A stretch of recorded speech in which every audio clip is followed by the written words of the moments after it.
Hey everybody, this is Adon Gonzalez, aka Alex Staunch, of Staunch on Film, Staunch TV on YouTube. Yeah, I always had I had a lot of trouble figuring out how to start this documentary, but I always knew that this was going to be the first thing you were really going to see. We got a very Just special tying guest it that back we've to been the promoting movie, I for the guess. last couple of weeks. A documentary. Yeah, so Forever, the untold If you've story never of heard or Rock and know Roll of High Rock School and Roll High Forever. I'm School, going to try to there get was a sequel to all it. of the info out Japanese that made a you guys might documentary want about to the hear making about of this. Rock It and was a Roll High lot School of Forever. fun making. It And was his name is very Don. difficult at And times, but Hey, a what's lot up, of everybody? fun. How y'all doing? So These guys are start cool as off, hell, man. Why Rock and Roll This High is School the culture Forever? of I mean, pop. we know why we like it. Why? That's Why? Brett Bennett Why and did you Fred decide this Ackerman. to be your focus? My thought on that That's was, they're cool dudes, man. They're one of the first real, like, I guess, podcasts that hit me up. That wanted to talk to me about the movie, Yeah. I was trying to find and they're genuinely interested. It was very cool to talk to those dudes. And then once I did that, I was like, okay, there's the start of my movie. Always been a part of my life.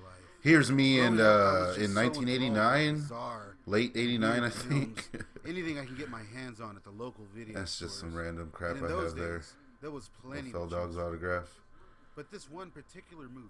Yeah, it's about crazy. Corey Feldman This and documentary, rock and you know, roll that band this was desperately released trying to play their high a few school years ago now. just stuck We had a big premiere, all that kind of stuff. It was at a film festival, the South Texas Underground Film Festival, where it won the Pepe Cerne Award, who is an actor from down here. He was in Scarface and stuff. Look him up, Pepe Cerne.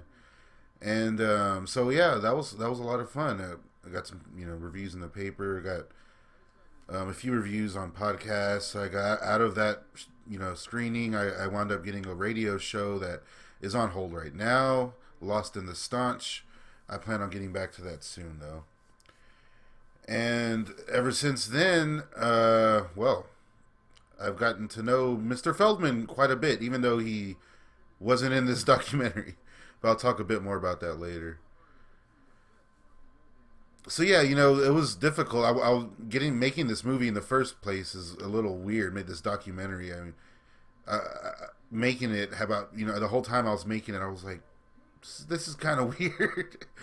And I kind of realized not everyone loves this movie nearly as much as I do. Maybe they haven't even heard of it. I don't know. So I had to give the Rock and Roll High School rundown. And I don't. I get asked that a lot. If I like Rock and Roll High School, of course I do. I love the Ramones. One of my favorite. I mean, they're definitely my my what's it called? Your desert island band. And they are. I love the Ramones. I love that movie. Yes, I just think the sequel's better. Shit. Yeah, so this was a lot of fun. I tried really going for it for this stupid little intro. Man, hearing my voice now on the documentary is a little weird because, like, I guess I wasn't quite into it now. I think I've gotten a lot better at the YouTube thing and the narrating. And, whew, it's kind of rough now. Makes me want to go back and do it. But it is what it is. I still like this little intro here, though. This is pretty cool. It was very cool seeing this on the big screen, I tell you that. Forever, the untold story of Rock and Roll High School Forever. I actually made this thing for some reason. Yeah, so I basically give the whole rundown. I'm sure you've seen the documentary if you're watching this. I just fell in love with this movie when I was a kid. It made me laugh. I would fantasize about like being in high school and being in a band and all that shit, which I eventually did. Nothing like the movie. But, and, it was just one of those movies that stuck with me through the years, and I love it. It's one of my top 5 favorite movies in general, I'd say. I really wish we would have got Mary Warnoff. That was one of the big. I know we didn't get Corey Feldman either, but I really wanted to talk to Mary. And I got as far as talking to her people or whatever. But, they just won't respond. Eddie Bravo, he wouldn't even fucking respond to me either, that guy. That would have been cool. But Mary, damn, that would have been quite the catch. I think the doc would have got a lot more traction. But ironically, the interviews we did get, wow, I mean, that's a whole perspective that we never would have gotten from Mary or from Mr. Feldman. That I really like how DIY this whole thing feels as far as the way it looks and what I had to do to get it done, but also kind of like the cast we got, the stories they tell. It's all a big DIY feel, and I really like it. I managed to get that low budget story across, and that's what I was really going for. I wanted these people to paint a picture, and I think I say we, I like to refer to Staunch TV as something more than just me sitting in my room trying to not be depressed. But I think that, I pulled it off. Deborah, oh man, I'm so glad, Deborah. I was already done with the documentary. I had accepted that Corey Feldman wasn't going to be in it. Mary wasn't going to respond. And I had basically accepted that Deborah was just giving me the runaround, because every time I'd get a hold of her, it was like a different thing. And I was just like, whatever. I wasn't angry at nobody. I understand. I wasn't offering any money unless I had to. And, it was all, like I said, a DIY. Turns out, no, Deborah was just busy. She generally had life issues, going on. And she got a hold of me. She kept up with me, albeit sporadically. And when I finally did get to talk to her, she was very excited to get the story out. And she was remembering things that, she hadn't thought about in years. And she told me, yeah, I really wanted to talk to you this whole time. I've been thinking about you this whole time. I was just busy. So right at the end there, when she got a hold of me and got her interview in the can, had to go back and basically re-edit the whole damn thing. But, it's all good. That's how it's done. Patrick was the third cast member I got a hold of that was willing to be interviewed. Cool as hell. I could not find the guy. I couldn't find him anywhere. And what I wound up doing was sending him a tweet or something like that, I think it was. And he was just like, yeah, man, let's do it. And I hit him up one day, and he had this whole setup. He had his hat on. I like that hat. I tried finding one. And he was cool as hell, man. Oh, Patrick was awesome. We talked for like an hour and a half, almost 2 hours. I know it has nothing to do with this movie, but I had to mention to him what it was like to be on the set of Sister Act 2, with a young Jennifer Love Hewitt. And he said he had a good time. I didn't realize that, oh man, I'm drawing a blank now. The director of that movie, I can't remember his name, dude from Predator. Yeah, I didn't realize that he did that movie. That was very cool. And just being in the room, same room as a young Jennifer Love Hewitt, he was like, it was very intimidating. Cool dude. Yeah, and yeah, I went to so many different routes to get a hold of people. Holy shit. Like, for instance, Steven, Namrock. Him, I tried every way possible that I could think of, and I was getting nowhere. So what did it was, he and his wife own like like an upscale, from what it looked like, furniture store, like out in Hollywood somewhere, I think. And yeah, I was like, oh shit, this is Stephen Ho's wife, and like they had this business, sent the business, like whatever furniture company, an email asking, hey, like I know this is weird, but like I would really like to talk to Steven about this movie. And holy shit, they got back to me, and it was Steven. He was like, yeah, let's do it. I would love to talk to you. No one ever asked me about this movie, That was the big thing. Every time I did manage to get a hold of somebody, the one question they asked me, why are you doing this? What the hell? Why do you like this movie? Which is always funny to hear. That's always a good thing to hear. That means I'm doing my job right if the people that I talk to that were in these movies ask me why the hell I'm doing it. Then success. Steven was very cool. Oh my god. We talked a lot about Ninja Turtles. I didn't want to use any of that though, Very cool stories. Steven, like I said again, his perspective on the whole thing was just so different from everyone else's. He was just naive. He was happy. He didn't see what was going on. He wasn't aware of any issues. To him, it was heaven, you know. And for Corey Feldman, it was basically a hell, I'd imagine, you know. He just will not talk about it, Corey. He he tends to not speak out too much about those days. Yeah, it's crazy. Steven was telling these stories about hanging out with Jet Li and like the film industry in Hong Kong and how unforgiving it is. So to go from that to rock and roll, hey, this not my pee. Oh man, I love that line. Oh yes, he's looking at this now. I'm like, oh, this is framed ugly. This is whatever. I mean, these were all done on the fly. Once I get these guys on Skype or whatever we're doing, I mean, I can't really be like, hey, you know what? This ain't working. I'm gonna call you right back. No, it's happening, and we're going, and it's. It's pretty crazy. The first person I got a hold of, this is like before I even knew I was making a documentary.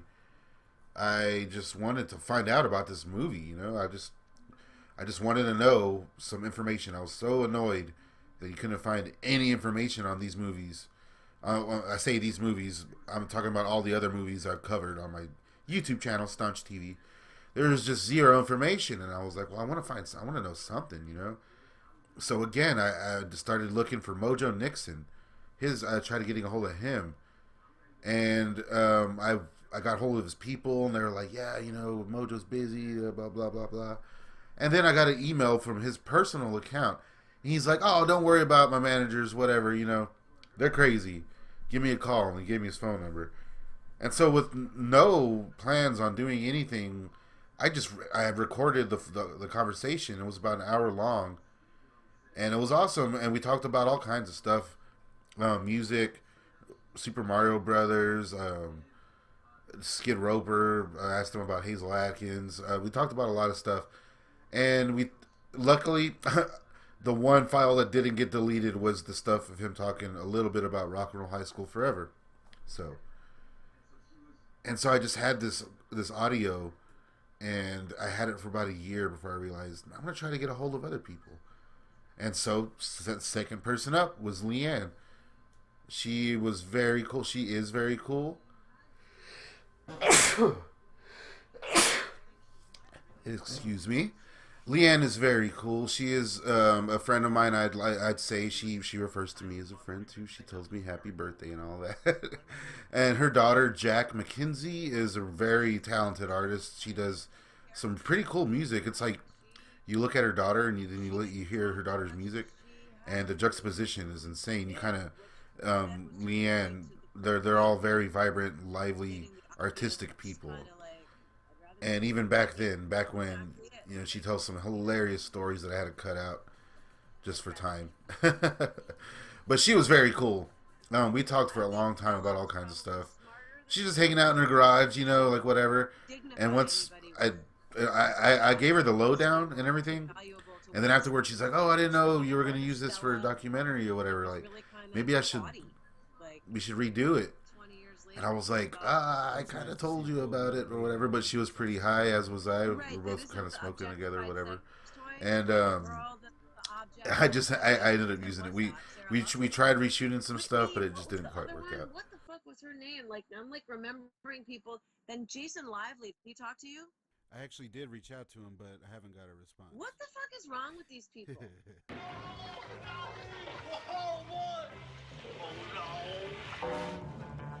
Yeah, I went and auditioned for it. The casting director was somebody I'd actually known in New York, and I just moved here from New York. And my manager... Michael, look at this guy. He's a madman. I hit him up on Facebook. And I had no idea. I didn't think he would respond to me. One day I was like, hey, Michael, huge fan. I am a big fan of his. I'm a big David Ayer guy, especially his early stuff. And he's always in those. He always pops up. And I would always be like, "That's Dale. That's motherfucking Dale." And watching, Street Kings or Harsh Times or what have you. And he always popped, or he used to always pop up in them. It was awesome. He was in End of Watch. He's like the police chief. And he's also in Little Giants. We talked about Little Giants. Cool ass dude. And then he responded to me right away. He's like, "Yeah, I'm driving. Let's do it now while I'm driving." Bryn. Oh, she's another one that 11th hour responded right after Deborah. She responded. So whenever I went back to re-edit, I also had her footage. She was just so hard to get a hold of, and in fact, she is the only one that I haven't talked to since the documentary came out. Well, her and Mojo. Mojo is MIA now too. I can't get a hold of him. So I have no idea if they've even seen this or not.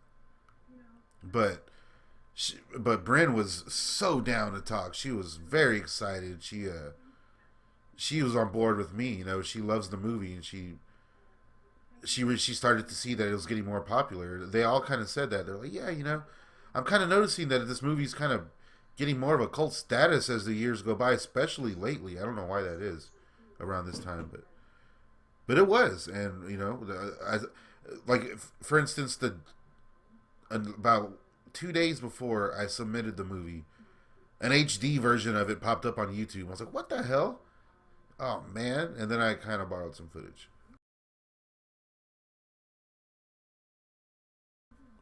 Nikki was very cool. She actually commented on. I know I'm saying everyone is very cool, but they really all are. These guys are all number one. Nikki Cruiser. She commented on the trailer, the first trailer I put up. She was like, "Hey, I was in this movie. Like, you are right." Actually, you know what? It wasn't the trailer. It was the Mojo Nixon clip. I uploaded a little clip. That clip I told you didn't get deleted. Well, I put that up, and he talks about how Feldman was kind of messed up on drugs and blah blah blah. And she was like, "Yeah, I was in this movie, and Corey was messed up, and it was crazy, and this and that, whatever." And so I was like, "Oh my god, we got to talk. Like, get a hold of me. Let me get a hold of you." And then she gave me her Facebook info after about a month, and it seriously took I'd say about 5 months to finally talk to her.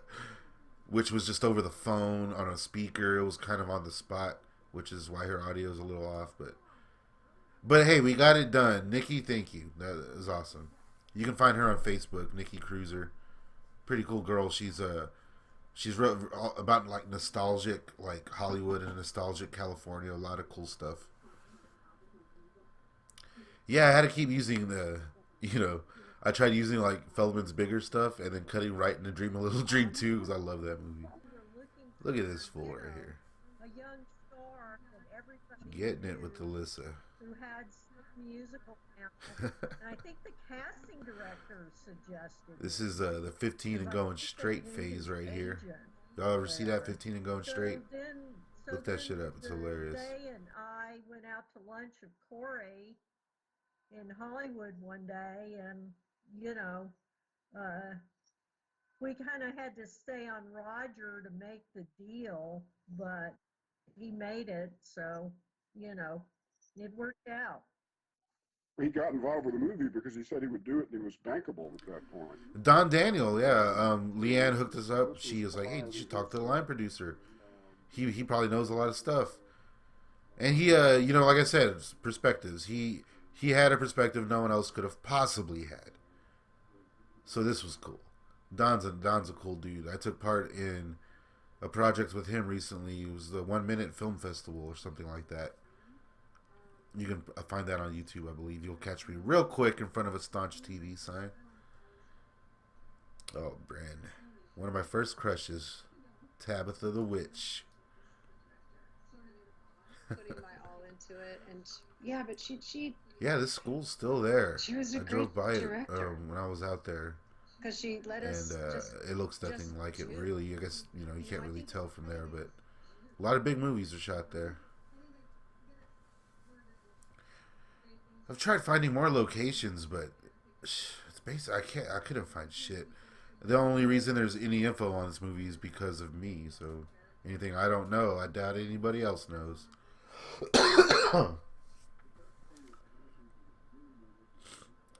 Yeah, and people have been asking me. I kind of announced at the beginning that I was going to make VHS tapes and DVDs and stuff like that. Well, I never did get a hold of anybody who owned the footage, which is why the documentary is still up on my YouTube channel. I never could find anybody who owned it, and therefore I never could take the steps I wanted to. I was ready to. It never happened. I don't know. I know Roger Corman's, I believe, granddaughter or something took over, and they sold off a whole bunch of shit to one of those DVD companies. I'm not sure who, and nobody is responding to me. I get left on red more than anybody. Evan, man. Evan's the man. This dude rules. I've been in contact with Evan the whole time, making the movie and getting, from the very beginning. He just didn't want to be on record. He didn't want to be involved as far as, being interviewed. But, he told me a lot of story. He said, he had a good time. Everyone was real respectful, and everything that happened that was dramatic was handled professionally. And he's a real professional dude. Very, very nice guy. I feel I got on his bad side. I did a review of the Bill and Ted TV show that he took part of. And I only watched like 3 episodes. And I used an old interview that was completely fake. And I feel like an idiot for doing it. And I basically misquoted him, or I quoted the fake quotes, and I kind of dogged on the show. And I feel like I kind of pissed him off or turned him off a bit. But I still say hi to him every now and then. If you're listening to this, Evan, I don't know if I got you angry about that, but I'm sorry. But as I messaged you after that, I did watch the whole show, and I wound up loving it. It's actually good. I rewatched it since then, and you can watch my review of the Bill and Ted TV show on Staunch TV. Yeah, this is a cool story. How Namrock's just absent from like huge chunks of the movie. He's not there for some reason, and it was so he can go do kick boxing routines and stuff for George Bush and Chuck Norris. A real patriot. Chuck Norris and the president are requesting you. Whether that's true or not, I don't know. But so they ended up calling the producers, and they got permission for me to miss the day's shooting, which was the opening day. Yeah, but also they were not happy about it. Production was not okay with that now. And then I went. Patrick was cool, man. He if I could have gone back. he had a lot to say, and he managed to do it very classy. He'd be like, you know what, I'll tell you what, and then tell you some truth, and then start laughing and get into funny stuff and after. when you're working on a movie there, you just run into other Oh people. man, just watching this again, I remember talking to these guys. Mark Governor, okay, this is interesting. I got a hold of the other guy in Zillion Kisses, and working on this documentary, it was 24 hours up all night, every night, just doing it, knocking it away. And I messaged the other dude in the band at like 3:30 in the morning or something like that. Like, hey, were you in Zillion Kisses? Did you feel the wrath of Dr. Vader? And he just responded like, okay, it's like 3 a.m. What the fuck? What's going on? What do you want? Oh, sorry, dude. I'm just trying to get a hold. I told him, give him the rundown. You should get a hold of Mark, and then I did. So Mark is awesome. He had like the whole setup when you see his interviews, like the red curtains and stuff. Mark was cool, man. Old school Roger Corman guy. Talked a lot about like back in the day, the backlots, the early Corman days. Just working your ass off. I could have talked to Mark forever. I should hit him up again. He sent me the Zillion Kisses song and asked me not to release it. And after about 2 years, I released it. Again, I sent him a message telling him about it, and I don't think he minded too much. People love it. It had to be heard. I'm sorry. I held on to it for 2 years. Shout out to Mark Governor. Blood and Guts High. I asked Deborah if she knew where that banner was, and she just started laughing. She said no. Oh man, that would be so awesome. I want to make a movie one day, Blood and Guts High, that takes place at the same school. There's actually a pseudo sequel to this. If you want to get kind of weird, it's more of a pseudo sequel to Rock and Roll High School, the first one, but it's a Shake, Rattle, and Rock, starring none other than Renee Zellweger, which was part of the Rebel Highway series, which was an early, well, I guess mid-90s series that was on Showtime, where they got a lot of Lou Arkoff films from back in the day, all those road, street, racing movies, teen rebel flicks, and they remade them in name only, pretty much, using Walter Hill, Robert Rodriguez, Ralph Bakshi did his only live-action movie, The Cool and the Crazy. I reviewed that as well. And so all that went down. And that weird movie, Shake, Rattle, and Rock, was just part of it. And it has, like, the same names. I think there's, like, Mary Warnow's in it. And she plays, like, something Vader. There's something Randall, Riff Randall. And it's directed by, I think, Joe Dante, which is why. But, little connections here and there.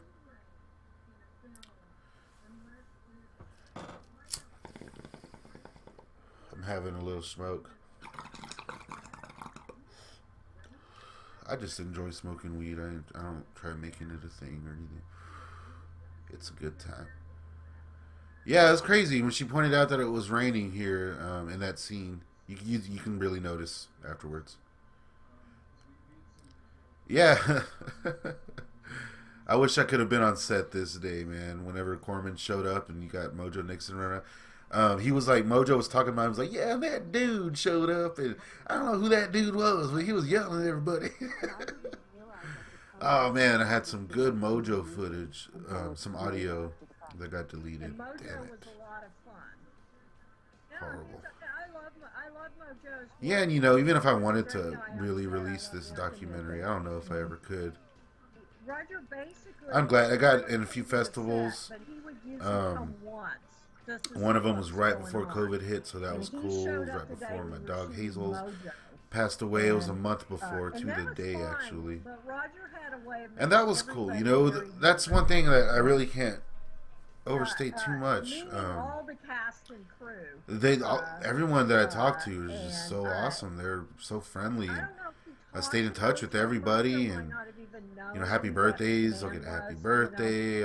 Merry Christmases. When my dog Hazel passed, I got messages from every single one of them, sending me their condolences and stories about their animals, and it was just so cool. It was very cool. It made COVID and dealing with the grief and the horror show that was 2020. It made it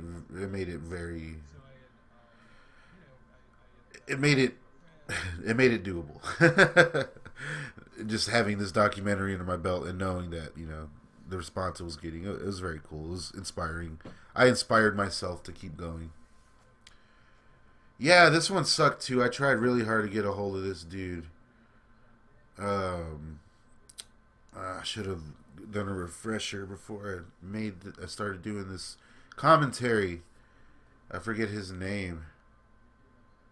But I got a hold of his people too. The guy that played Eaglebauer, and he was just busy filming Mindhunter.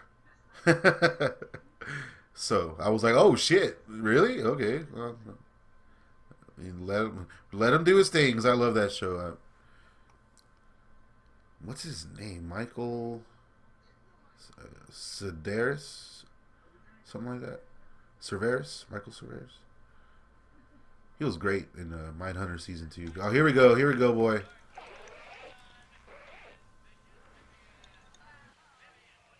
Hey, this no my pee. We drank apple juice. I remember that. I remember it was apple juice. Yeah, that I remember. That's all I remember about that. Yeah, that's my pee. That's my pee. Oh, I love that line too. The hey, this not my pee. That's the one. The people forget about that. Yeah, that's my pee. I love that shit. Oh, I tried getting a hold of her too. I think my favorite She didn't respond. part, and it's just a teeny tiny little part. It's like, why wouldn't these people respond to me? Why wouldn't they want to talk about it? Sarah Buxton, what is she doing? I think she's doing like, she's running some website. I think she's like a motivational speaker or something like that. I don't know. And the girl that played Whitney, I got a hold of her. She's like a florist. And no, I didn't get a hold of her. She just, again, didn't respond to me, you know. It's like, come on, y'all were in this awesome movie all these years ago. Someone's asking you about it. I mean, talk about it. Why not? I was very surprised to find out how many people actually like this movie as much as I did. Very surprised. Kind of turned over a rock there. Yeah, it's strange, you know. Like I said earlier, Corey wasn't part of this. He didn't partake. He made me an offer. His people made me an offer. I just wasn't able to reach it at the time. But through making this documentary, he, his people, so to speak, someone tied in with him, saw it and loved it, and we started chatting before I even knew who he was. You know, I thought he was just a dude that liked the movie. And then he was like, yeah, you know, I'm like, so-and-so, so-and-so. And then I thought, wait, let me spin the chair. You know, I'm going to try to show it to Corey, see what he says and whatever. And which got me excited. And I was like, yeah, that'd be awesome. And just hanging out, you know, we wound up, I went out there to Hollywood. We hung out, we met him. And I met, you know, the guy I'm talking about. And yeah, so now, 2021, I am working on a documentary about Corey Feldman's music career for his upcoming box set, which is basically like a re-release of his first album, Love Left, which features the song Rocka's Danny, which is a song Corey wrote. It's a completely different version. There's two different versions. It's pretty cool. Anyways, I'm working on a documentary about his music career, featuring interviews with Corey and all kinds of never-before-seen stuff. It is very interesting, very cool. And that'll be out sometime soon. I'm working on it right now. When I'm done with this, I'm going to get back to it.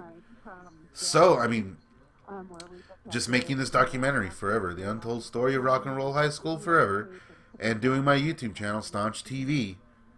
It got me working on a Corey Feldman movie, which is pretty cool if you like that kind of stuff, which I do. Mark, this dude rules. He's got a lot of music out there. Mark Governor, he's did a lot of movies too. You seem to take a pretty hard fall, man. That looks funny kind story. of This is fake right here. Yes. Him saying yes, that's a response to something completely different. I forgot to ask him about slipping. And I was like, oh, I could just fake it. Movie magic, right? And I did.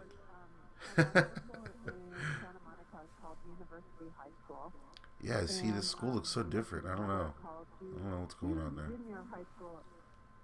That was a cool shot. That was just online. I was like, oh, shit, that's the exact same. These are the same shots.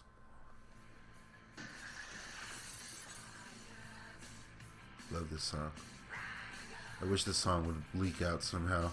If you notice in the trailer, it's actually a different version of it. It's not Corey singing. And I just cannot find those tracks anywhere. Not even Corey knows where they're at. I met him recently, Linda Ramone. Yeah, it sucks. I know we get into the music a bit later, but a lot of the music was kind of hard to come by, obviously. That's the one thing after, you know, all the whatever hype that this doc did get died down. People are still asking me about some of the tracks. Crazy. I attempted to get a hold of PJ just for the hell of it, see what she thought. She, of course, didn't respond either. But luckily, Nikki had this funny story and answered my question for me. So. Oh, Mary. I wish I could have got a hold of Mary. Thought she was so hot back in the day. To be on set with her. Oh my God. She was in the original Rock and Roll High School. And I think she was what was the? also I saw her an something Andy recently. Warhol What was person. it? So I was, that little, Or rewatch House the of the little Devil. punk I rock think it art was. geek that I it. was obsessed with that. Mostly. Yeah, it's strange, I man. was You know, thrilled that she was there. these low budget movies. More It than was pretty anybody. cool to hear Deborah Mary talk about it Wardo because actually she really borrowed drove home how two like of her we ribs. got to get this done. This everything costs money. It's thousands of dollars. Like standing out here in the dark with that light on in this building and the fence, and you really kind of hear cha-ching, cha-ching, cha-ching. It's like you hear Corman. I can see Corman walking around bitching about everything. It's so cool.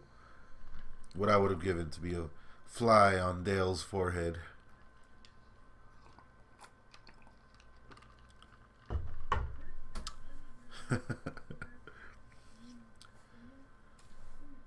Yeah, I could probably never put this out because of this picture right here. Cha-ching, cha-ching, cha-ching. Deborah's cool, man. We chatted a lot about Slumber Party Massacre 2. Dr. Vader's a woman.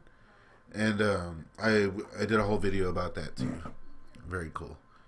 Corman was an asshole in that one too, apparently.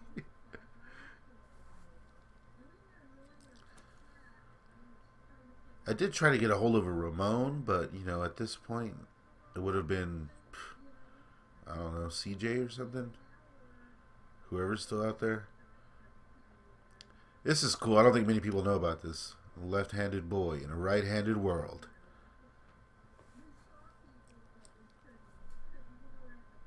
Yeah, I guess this is a comic book she did. I tried finding that. No dice.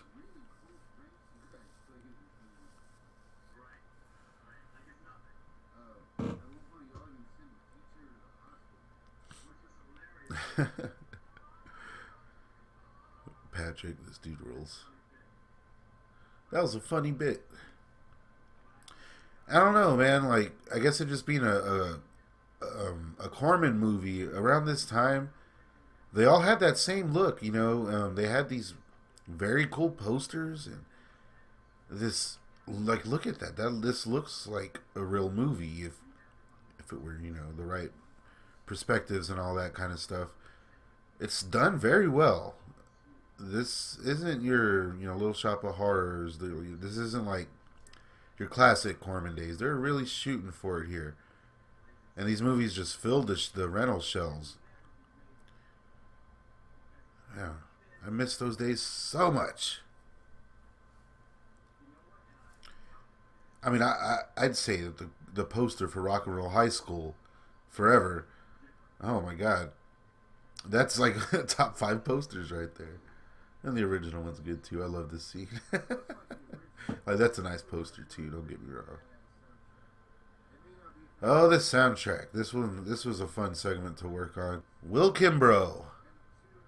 Jesus Jones didn't respond to me. Will Kimbrough, of course, I read off some stuff he sent me later. Will's still very active. Will Kimbrough on Facebook. He's going live all the time. He's doing a lot of stuff. I think he had an album out not too long ago. He writes some very beautiful music. And at the time that I made this documentary, I didn't have the track Very Scary. But I have it now. And I made a little fan video, music video for it. It is on Staunch TV. You can check it out. The song goes in directions I did not know. It's almost like a totally different song, but it's still a jam. That's another thing, the EMI connection. I'd probably get charged out the ass just for using their logo like this. There was footage of Jesus Jones doing the Bring It Down video, but on the YouTube version I had to cut it out because Warner Brothers flagged it or whatever. And it's just a little tidbit, I suppose. I guess that's why that's cut out of this version. Great song though. Jesus Jones, Bring It Down. Fucking jam. Yeah, Mark sent me all these, these awesome pictures. He did like his little setup, and Mark's a pro. Great dude. Should get a hold of him again. EMI didn't have anything to do with the heroin. Excuse me, South Texas pollen. That would have been some good money too. It would be nice to have a copy. Yeah. That was a cool story to find out that that there was these rumors going around that this soundtrack was supposed to be a big deal. And there's story like Leanne told me that they're in the studio recording their backup, and the Chili Peppers were there. So they're probably just in the same room, same building as the EMI guys, and they're like, hey, we want you to meet with these people, whatever. But they were in the room while Rock and Roll High School Forever stuff was going down. They got that close. Mo, this dude rules. He's in Canada. The audio really sucks here. But yeah, it is what it is. It took me forever to get a hold of these guys too. He seemed a little annoyed at first, Mo, but once we got to talking, he livened up. On my YouTube channel, Staunch TV, I chat with him about being on Beavis and Butthead, and it was a pretty funny interview. It's rock and roll. They sent me a rough kind of. Sorry if y'all hear that. My computer's acting a fool. It's very loud. They just said watch it and see what inspires you, and then that's kind of what happened. Yeah, so Mo sent me the HD version of this too, like the full version. Some really good guitar on this track. I never realized it. But that too is up on my channel. I'm not trying to rep my channel. I just want y'all to hear all the stuff, everything involved with this documentary, because I am very proud of this documentary. I worked very hard on it while going to school. Unbeknownst to me, it was the last few years with my dog, and everything changed after this came out. Not because of this, but just life in general. And this is a big landmark, for me at least. Love this track. Oh my god. And that girl in the back too, I got a hold of her. She's living in I don't even want to say, somewhere very, very far away. She's I can't, Czech or something like that. She has a strange name that I had trouble pronouncing. But she did respond to me, and I sent her the link. She's like, oh, wow, I'll check it out. So, yeah. Put up the red curtain and everything. Yeah, I've been wanting to make another one of these about another movie, that made a big impact on me, but just a lot of work, and I figure if I want to put that much work into something, I may as well make an actual movie or a short or something, because I got plenty of ideas. So that's what I'm trying to get to now after this Corey Feldman documentary. I am going to do, I do these Black Circle Boys videos. I don't know if y'all are aware of that movie, but I'm going to compile all of those into a similar documentary to this one, and see what happens with that, because that's another cult movie that is quote-unquote cursed, and there's some very interesting stories going on there. Anyways, that's neither here nor there. That's just kind of what I'm working on next. I do just, all my work really is into my YouTube channel. If you guys want to keep up with me, that's where I'm at. Instagram at Staunch TV as well. Been going live a lot lately, just interacting with people. I can't talk too much about the Corey Feldman documentary or about any of that, otherwise I would. I can say that in the documentary that I'm working on now with him, he finally talks about Rock and Roll High School Forever, and the drug bust, and the songwriting, and his personal opinions on the movie, which is a dream come true for me to actually see that. It was very cool. You're gonna have to wait to know what his thoughts are and all that. Yeah, so very scary. This is an awesome track. I wish I had it whenever this came out. I had the opportunity to chat with Will Kimbrough. I bothered the shit out of Will. I bet you that dude hates me. This is what he had to say about it. I would hit him up at least once a week in the beginning, and then it went to about once a month. And then I would be like, okay, well, today's President's Day, you know, or whatever. So I won't do it today. Oh, Valentine's Day is next month. I'll let him enjoy his holiday month, and then I will just bother the shit out of him again. We recorded it in one day. In his defense, he responded to me every time and was like, "Yeah, man, you know, I'll get it to you Wednesday. I'll get it to you next week, or I was busy, whatever." And one day he's like, "Here you go." Sent me 2 versions of it. They're the same track. It's just I think one's just a little better quality. If I find it, I might. Which is awesome. And then I was like, "Hey, you mind if I make a little music video?" And he's like, "Sure, go for it." And I did. And he was like, "Oh, this is awesome." Every time he goes live, I watch him. I donated $5 to his Venmo once. It was cool. He writes some really good songs. That dude writes some great music. Will Kimbrough. Get Evan's hair here. It's so funny. Everyone's like, "There's a fake Corey Haim in this movie," which is not something I thought at all my whole life until I started this documentary. It's just like, I guess, you know, Corey had red hair, yeah. Talking to Deborah, she was like, "No, you know, it's not at all. It had nothing to do with that." And Corey even, he just had red hair. That was just what he did. Back in the days, I mean, if Corey dyed his hair red and they wanted him in a movie and he was going to have red hair in the movie, he was the motherfucking man. Yeah, she was in Lords of Salem, Bryn. I really like that movie. I don't like too many Rob Zombie's movies, but I thought Lords of Salem was cool. This is probably the coolest info I got out of the whole soundtrack debacle. That this dude wrote a song he wanted to submit to Rock and Roll High School Forever about Bryn Horrick's character, Tabitha. So cool. I really should bother this dude again. I bet you he'd talk to me. We were chatting, and my family was there, and he was like, "Yeah, I wrote her a song." Yeah, I had to wait as soon as Mindhunter came out. I was like, yoink, screenshot, Eagle Bauer Industries. A recording of like his second album. I ordered this album online and it never came in. It's Bryn, and it's recorded. It's out there in the universe. Go yell at somebody. You know, it's so flattered. It's a cool track. If you can find it, go try to find it. I looked for it recently and I couldn't track it down. I don't know where the hell I found it.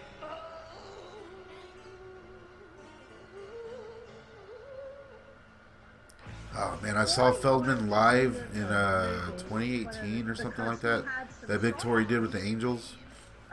Saw him in San Antonio, Texas, and it was after a Comic-Con. So it was like celebrities were like walking in and out or whatever. So we had Feldman on stage, and then he did the Goonies song with Data from Goonies, and then Pauly Shore's walking around. Funny story, Pauly Shore. He walked by right in front of us, and I was like, "Okay, Pauly Shore's coming. He's walking right in front of me. He has like a line of girls behind him." I was like, "I gotta get his attention. What can I do?"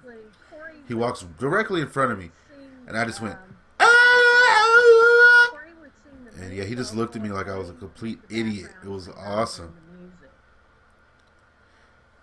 Anyways, yeah, so he did a lot of covers and stuff on that show, and I was just waiting. I was dying for him to do just one song from this movie. He didn't do shit from this movie. He mentioned it once, but he didn't do anything. The next day in Houston, he did a full set, not a full set, but 3 songs from the movie with footage and everything. I was so angry. I'm still kind of pissed about that. This is tragic. I'm still trying to get this one. Cut Me to Pieces. It sounds like it's such a good song. I've talked to someone who claims to have listened to it, the whole thing, and they said it wasn't that good. That it's like the hook's badass, and the rest is all stupid Jean Bouvier bullshit. Which, you know, I don't want to believe that. And I got a hold of Jean Bouvier, yeah, and or his people. I'm pretty sure it was just him. And he said, "What?" And he didn't know what the hell I was talking about. I was like, "Yeah, you know the track from Rock and Roll High School Forever." And he's like, "Oh." Yeah, you see right there a little bit of Jesus Jones. And then he was like, oh yeah, oh yeah. Well, I don't know. It's in a locker somewhere. I have to track it down and this and that. And then he tracked it down, and then we started talking money. And I was like, dude, I can give you like $500. I offered $500 fucking dollars for him to let me use it, just use it, feature it in the film. He came back with 5,000. He said $5,000 to license the track, and he's about to sign a big deal, so it's going to be more expensive next month. But if I want it, $5,000 and I can use it. And it was really hard for him to find it. And he had to go through all these routes to track it down and man hours and blah blah blah. Fuck that. I probably, I don't mind telling you fine people, that guy sucks. It's a funny story here, but this is whenever Corman was in the house. But yeah, I've been trying to get a hold of Dee Dee's widow because apparently she has a copy, but she doesn't know how to transfer it or whatever. She's out there in Hollywood somewhere, apparently has a lot of problems. But I want to keep shaking on that tree and see what happens. I'll let you guys know. I love this footage here, man. The improv performance.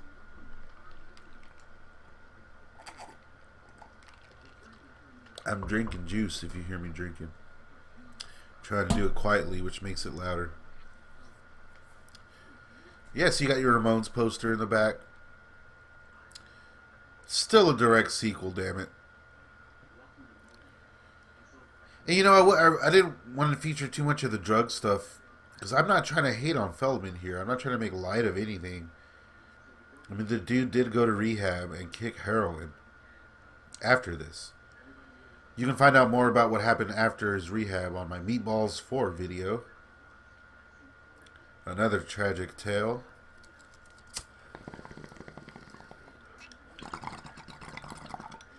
I mean, I'm joking. This isn't tragic. This is a great time in history. Rock and roll high school forever. I want that hat so bad.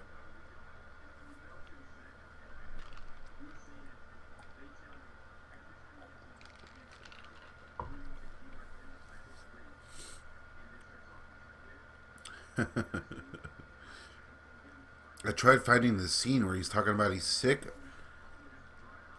I couldn't pinpoint it. I'm thinking it was somewhere when they're dancing in the hallways when that was. Or maybe it was that scene there where they're doing the locker stuff. So it's hard to tell if he's sick or anything, but I tell you what, Feldman looks like he is on it in that scene. You can literally see the black gunk in Feldman's nose in a few parts in this movie. So crazy. Makes you wonder what other movies, that happened. You just don't know. I mean, thank shit the dude was snorting it, though. And having met Corey, I tell you what, man, the dude is in shape. He's a healthy dude. He has vices like everyone else, I'd imagine. I don't know, but he is not an addict anymore. Put it that way. Very business-minded guy. But it was inspiring just being around him, seeing his work ethic. Holy shit. Nobody could get him out. Leanne right there. What asshole put that cover out? I don't have any copies of the DVD. I love that classic poster too much to fuck around with any of those. I'm sure it's the same rip anyways. What I do have is my VHS I bought when I was a kid, and I have a backup VHS. And I have 2 copies of the Laserdisc, one of which is autographed by the man himself. There's definitely some issues. There are definitely and of some course I got the poster situations. I didn't really follow. I wasn't Yeah, there's a cool soundtrack to this documentary as well. Got a lot of friends, bands involved from San Antonio, Texas. Sketchy Trench, La Lloronas, Unfortunately, we got a lot of I'm drawing a negative blank. press when he sort of got A caught lot of good with shit. his That's all I could issues. say about that. The story Orbison. In credits, please stick around, watch all the credits, give everyone a follow on social media. The makeup lady It would mean a lot always to me if you guys have do to that. go dab That'd his be nose awesome. because there would always be like brown. Also, check out my Big Brother's So channel. clean He's up doing the and YouTube stuff. thing now. Paul Astor Cohen. He interviews some cool people. He's a writer. He does like writing videos, and he did he uploaded an audio version of his novella. I wear my sunglasses at night. A vampire tale. Pretty cool shit. Trust me. Go check him out. Paul Astor Cohen. One time we did. Yeah, Leanne, man, just toasted.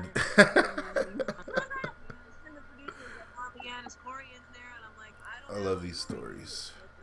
Apparently, in between scenes, they would go hang out in Corey's trailer, and he'd be playing them demos, like Truth Movement demos and stuff like that.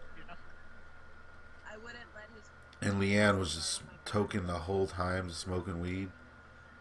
She told me she got in a lot of trouble on Critters too because she was smoking a lot of weed. But that she was such a pro, and she knew her lines, and they just kind of stopped fucking with her. And then on this set, they were giving her shit for smoking weed too, but of course, the heroin thing kind of overshadowed that. And then she kind of got blacklisted after getting knocked up by a producer, I think it was, from Girlfriend from Hell, if I'm not mistaken. I did a video on that too, although was earlier in the Staunch TV years, and it's kind of cringe to listen to now personally, but some good info on that one, the Girlfriend from Hell video. So Leanne hasn't really been doing much, like acting wise. I wish she would. She has a YouTube channel though, Writing the Frequency. That's freak, like freaked. And just look her up just put Leanne Curtis in YouTube. She has some very interesting videos. Very interesting videos. Oh yeah, and there's a movie called Soundman, that was directed by Stephen Ho, Namrock, and she's in that. And I cannot find that movie anywhere. I asked Steven, and he was like, oh, yeah, you can find it online somewhere. I look it up. The only copy I could find is like $60 or something. It's like, what the fuck? I want to see that movie, though. Damn.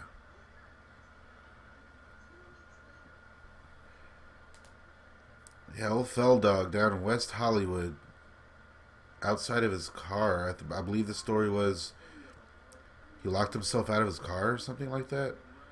I don't remember. It was just so cool. Like working on the documentary, I went out to Hollywood to get started, and that's whenever I met Feldman and did the whole thing. And it was very cool hearing all these old stories and just kind of diving full on in a time machine to those days. And it really brings it all into perspective. You realize, like, damn, these are people. This is his life. This dude survived it. It's insane. I recommend Corey Feldman's book as well. And people accuse Feldman. People hate on Feldman. I don't see why. Honestly, I don't. I know it might be easy to laugh at him because of the Michael Jackson stuff or whatever. But I mean, if that's it, well then that's it. If you don't like his music, I get it. I guess I don't like a lot of people's music. You got to be a dick about it. I mean, you can start a YouTube channel if you're going to be a dick about it. But I think honestly, a lot of his music and a lot of his stuff, the problems are just with production. You can tell when he puts money into his stuff and when he doesn't. But I like to say that Corey Feldman's way more punk rock than he lets on. In his mind, it's Class A, highest production quality. Everything's big budget. Everything's on the level. To me, the dude's a DIY mastermind. He records shit in his house, puts it on vinyl, goes on tour, selling them. He does the artwork. You know what I'm saying? He does everything in house. The guy's a legend. He wears that leather studded jacket. Punk points across the board, Mr. Feldman. But when I heard he got Ninja Turtle star. my agent, All I right. heard that the movie wasn't going to be released. Damn et shame cetera, et Feldman cetera. wasn't in So part 2, sad, Secret of the so Ooze. It was really sad. Yeah. I mean, did he really want to show up for part 3? I doubt it. We were kind of heartbroken. He's still involved with the Turtle franchise today, though, ironically. Heartbroken. Well, I don't know about today, but very upset recent. about it at the time, but I don't know. Life is life. Many years later, it's Yeah, it was whatever. very cool Like I said, to I had done just get to the bottom of all this, As I said in the beginning, my goal was to find out why I like this movie and why other people do. You definitely managed to get that story told. I mean, it was just literally like I had a bunch of footage. At one point, I thought all I had was like 5 interviews. How am I going to make a story out of this, Okay, I'm going to do 2 or 3 little YouTube videos just to kind of touch on it.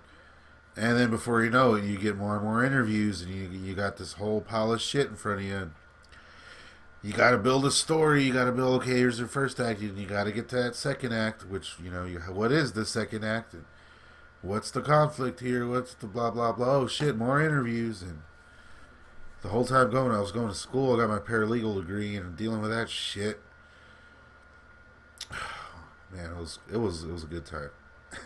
I miss it so much. Yeah. Things tend to go downhill after after I get to the top. Usually, I kind of let this one, all this kind of 2020 happened, and but hey, we're all still here, and we're all working on good things, I hope. Yeah, see, this was earlier in the day. You can see it's like not dark anymore, so why she chose to sit in a garage, I don't know, but spending time with Leanne's nostrils. Oh, Steven. It hasn't aged a day. He's actually in Mortal Kombat, the first Mortal Kombat movie. He dies in the first scene. Liu Kang's little brother. Oh, I want one of these jackets so bad. Don told me, he's like, oh man, if I had my jacket, I'd give it to you. He was like, yeah. When I was in Hollywood, I asked my buddy, I was like, hey, does Corey still have his jacket? I saw some pictures. He's like, dude, he wears that thing to the grocery store sometimes. I was like, no shit. He showed me pictures of them at the mall, and he's just sporting his Rock and Roll High School Forever jacket. It's like, oh my. And that is why Corey Feldman is the man.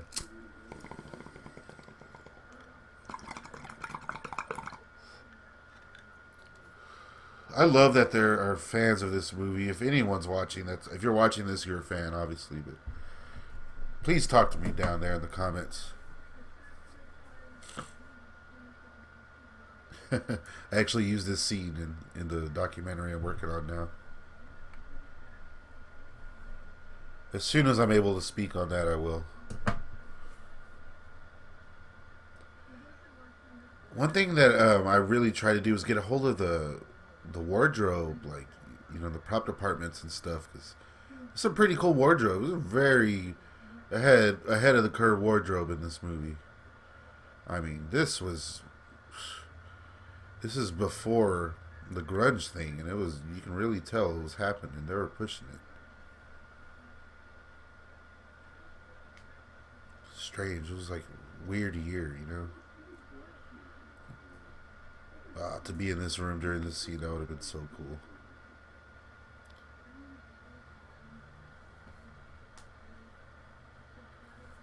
R.I.P. Louis Arquette.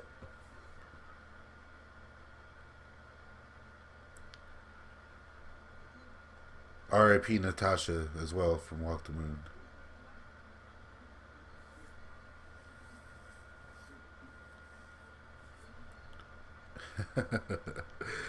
Leanne high off her ass. I love Leanne.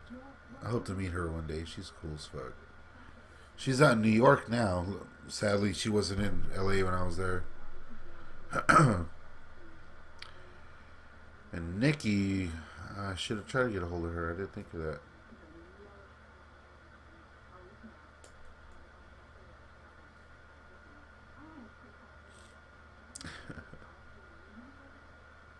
I remember the first time watching Rock and Roll High School. It was on late night, like on TBS or something. A buddy called me. He's like, dude, they're showing Rock and Roll High School. And we watched the whole damn thing. It was like at 2 in the morning. Hilarious. And of course, Rock and Roll High School Forever, when I was a kid, this was on a loop on cable. It was just on all the time. I remember just like wanting to watch it, and I would go and just flip through the channels. And more often than not, it would be on. Nearly every night. And then after that, it was on USA Up all night. I want to say one night on Christmas, it was on. This dude is like, no one ever asked me about that. You are the one. Look at him in Dr. Sleep. This was a last minute ad right here. That's that little screen. It was very cool. I got to see Dr. Sleep and then go see this movie. My own documentary. I just saw a movie with this guy in it the other day. Dr. Sleep. And now we're here in the theater at Alamo Drafthouse watching my documentary with the same guy. I'm cooler than you. USA Up All Night. Here we go. God, that logo brings back so many memories. First time I saw Meatballs 4 as well. This is a really cool story Bryn tells.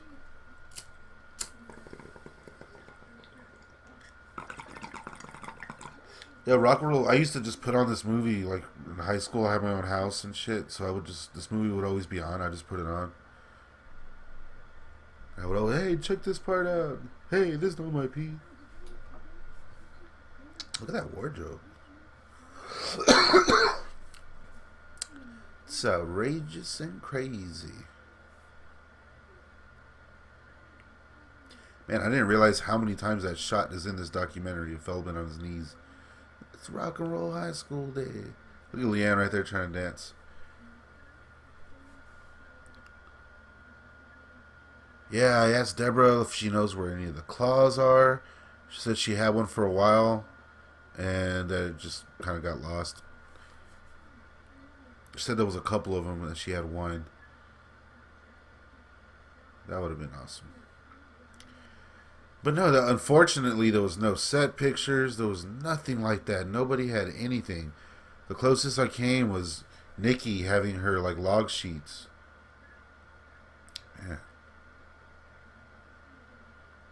Since the release of this, I have came across some newspaper clippings, talking about Rock and Roll High School Forever, and Corey Feldman writing music for the movie and why, things like that, and like Teen Beat Mags and stuff.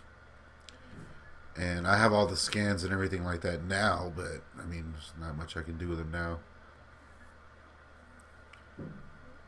The few I did manage to get for this were cool though. There's a couple in the beginning.